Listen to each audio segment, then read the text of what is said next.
Yeremia berkata, mengapa engkau membuat mereka tumbuh dan juga berakar? Mereka subur, menghasilkan buah juga. Dengan sekarang, kenapa orang yang gak ibadah kaya juga Tuhan?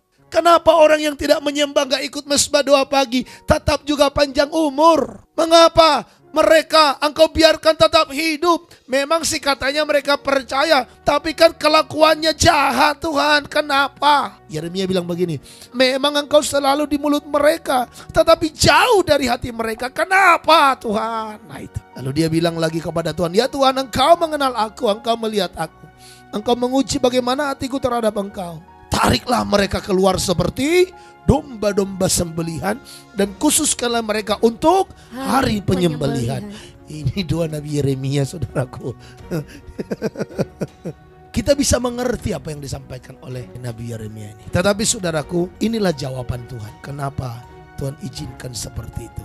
Tuhan katakan, kalau engkau sudah lelah, bahkan berlari dengan orang berjalan kaki dan engkau kelelahan, bagaimana mungkin engkau berpacu melawan kuda? Jika engkau di negeri yang damai, engkau tidak merasa tentram, apakah yang akan kau perbuat jika engkau di hutan belukar sungai Yordan? Jawaban Tuhan begini, kenapa gitu aja kamu sudah mengeluh? Saudara yang masih persoalannya biasa saja, Tuhan mau jawab begini, kok itu aja kamu udah ngeluh? Karena 1 Korintus 10 ayat 13, Tuhan berkata apa? Pencobaan yang kamu alami, pencobaan biasa, tidak melebihi kekuatan manusia. Dan Tuhan tidak akan membiarkan kamu dicobai melebihi kekuatanmu. Dan pada waktu kamu dicobai, Allah akan memberikan jalan keluar supaya kamu dapat menanggungnya. Amin.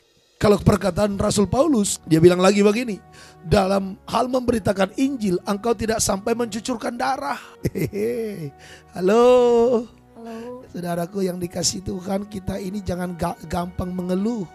Bagi kita yang gampang mengeluh, yang cepat mengeluh, saudara, firman Tuhan berkata, lihat kepada Kristus. Mata kita biarlah tertuju kepada Kristus, yang dimana Kristus kasih teladan bahwa dia tekun memikul salib ganti sukacita yang disediakan bagi dia. Jadi kenapa orang gampang mengeluh? Karena matanya sudah fokus kepada masalah, bukan lagi fokus memandang kepada Kristus. Kenapa ada orang merasa tidak tenang di tempat yang tenang? Tuhan berkata kepada Yeremia, Yeremia, kalau di tempat yang tentram saja kamu sudah merasa tidak damai, bagaimana kalau kamu tinggal di hutan belukar? Artinya Tuhan mau ngomong begini, masalahmu sebenarnya gak terlalu parah dong.